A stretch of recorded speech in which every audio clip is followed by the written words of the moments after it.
Welcome back everyone. इस video में discuss करेंगे physical properties of would. Would structure के बारे में, टाइप्स ऑफ वुड के बारे में हम ऑलरेडी डिस्कस कर चुके हैं। तो कुछ प्रॉपर्टीज होती है या फिर हम बोल सकते हैं फिजिकल प्रॉपर्टीज होती है वुड की। तो इन प्रॉपर्टीज में से सबसे फर्स्ट है कि इसके अंदर तनन सामर्थ्य यानी कि टेंसाइल स्ट्रेंथ पाई जाती है। वुड की वह क्षमता जो उसे दो विपरीत दिशाओं से लगने वाले बलों को सहन करने की क्षमता प्रदान करती है, वो क्या कहलाती है? इसकी टेंसाइल स्ट्रेंथ स्ट्रेंथ कहलाती है। तो वुड के अंदर एक टेंसाइल स्ट्रेंथ होती है। अगर हम वुड को अपोजिट डायरेक्शंस के अंदर, विपरीत दिशाओं के अंदर उसको उसके ऊपर बल लगाएं तो इसके अंदर उसको टॉलरेट करने की, उसको सहने की एबिलिटी होती है और यही कहलाती है इसकी टेंसाइल स्ट्रेंथ। सेकेंड आती है कि इसके अंदर शीयरिंग स्ट्रेंथ होती है। शीयरिंग स्ट्रेंथ क्या होती है? यह एक वह प्रतिबल है जो कास्ट द्वारा अपने तंतुओं को अपने स्थान से खिसकाने वाले बलों के विरुद्ध लगाया जाता है। अब जब इसके ऊपर प्रेशर लगता है वुड के ऊपर, तो इसके अंदर जो फाइबर्स होते हैं, ठीक है, वुड के अंदर जो फाइबर्स होते हैं वो अपने स्थान से ना खिसके, ठीक है। तो उन ना खिसकने के लिए यहाँ पे कुछ टाइप का विरुद्ध बल लगाया जाता है और इसी को शीयरिंग स्ट्रेंथ बोला जाता है। नंबर थर्ड आता है कि इसके अंदर क्रसिंग एंड कंप्रेशन स्ट्रेंथ पाई जाती है। क्रसिंग एंड कंप्रेशन स्ट्रेंथ क्या होती है? जब उच्च संपीड़न यानी कि हाई जो कंप्रेशन होता है, हाई कंप्रेशन क्षमता वाले कास्ट ही भवन, पुलों के खंबे के रूप में प्रयुक्त किए जाते हैं। ये कास्ट की अपने घटकों के संदलन यानी कि क्रशिंग का प्रतिरोध करने की इनके अंदर क्षमता होती है, ठीक है। तो जो भी इनके अंदर हाई कंप्रेशन होता है, क्रशिंग होती है, उसकी वजह से इनको इनकी इस अक्षमता की वजह से इनको भवन, पुलों के खंबे आदि के रूप में प्रयुक्त किया जाता है।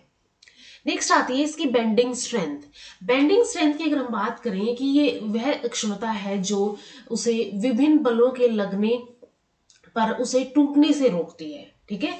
जो अलग अलग इसके ऊपर फोर्स लगाया जाएगा एंड उस फोर्स से जो जो यहाँ पे फोर्सेस इसको टूटने से रोकेंगे, जो स्ट्रेंथ इसको टूटने से रोकेगी, उसको ही बेंडिंग स्ट्रेंथ बोला जाता है।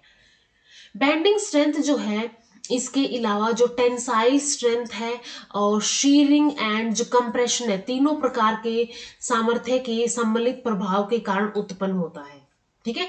इसकी इसकी जो टेंसाइल स्ट्रेंथ है, शीयरिंग स्ट्रेंथ है और इसका जो कंप्रेशन, इसकी कंप्रेशन स्ट्रेंथ है, इन तीनों से के प्रभाव से, इन तीनों के इकट्ठा होने के बाद ही यहाँ पे क्या होता है, ये एक सामर्थ्य के साथ एक सम्मिलित प्रभाव के कारण उत्पन्न होता है बेंडिंग स्ट्रेंथ। इसके बाद इसकी स्टिफनेस, कि यह वह गुण है जिसके कारण यह अपने आकार में परिवर्तन के विरुद्ध प्रतिरोध करता है, तो इसको स्टिफनेस कहते हैं। तो टेंसाइल स्ट्रेंथ होगी, शीयरिंग स्ट्रेंथ होगी, क्रशिंग और कंप्रेशन स्ट्रेंथ होती है, बेंडिंग स्ट्रेंथ होती है, स्टिफनेस होती है। इसके अलावा इसके अंदर टफनेस पाई जाती है। टफनेस जो है कास्ट की वह क्षमता है जिसके फलस्वरूप यह निरंतर बलपूर्व आघातों को सहन करने की क्षमता से परिपूर्ण होता है। जो टफनेस है, टफनेस के गुण के कारण कास्ट निरंतर या पुनरावृत्त आघातों से फटता नहीं है। तो इसके अंदर एक टफनेस की प्रॉपर्टी भी पाई जाती है। इसके बाद है फ्लेक्सिबिलिटी।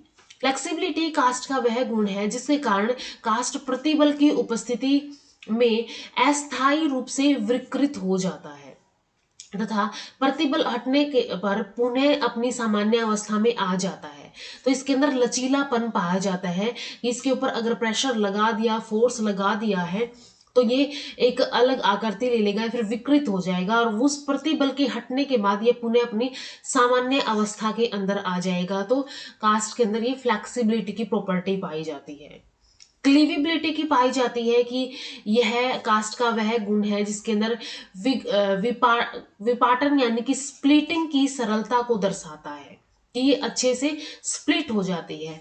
और जिनके अंदर कम क्लेविबिलिटी पाई जाती है, जिनके अंदर निम्न विपाटन पाया जाता है, वो कास्ट अच्छे माने जाते हैं। इसके अलावा इसके अंदर हार्ड रेस की प्रॉपर्टी होती है। यह घर्षण या रगड़ टूट फूट आदि के प्रति प्रतिरोध की क्षमता इसके अंदर होती है। अल्प सरंध्रता और या फिर अरंध्रता कठोरता को बढ़ाती है। ठीक है, अगर उसके अंदर कम पोरस हो, ठीक है, कम पोरस हो या फिर हम बोल सकते हैं कि इसके अंदर नॉन पोरस वो हो, तो इसकी कठोरता को ये और ज्यादा बढ़ा देती है।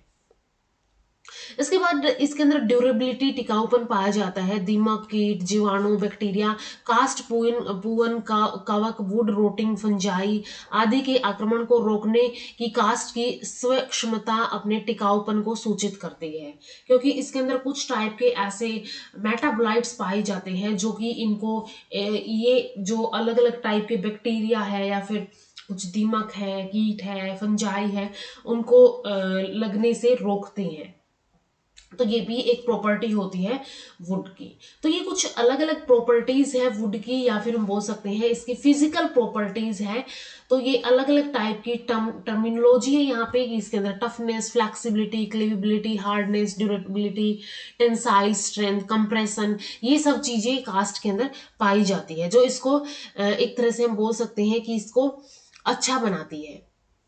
या फिर कुछ ऐसी प्रॉपर्टी भी होती है जिसके अंदर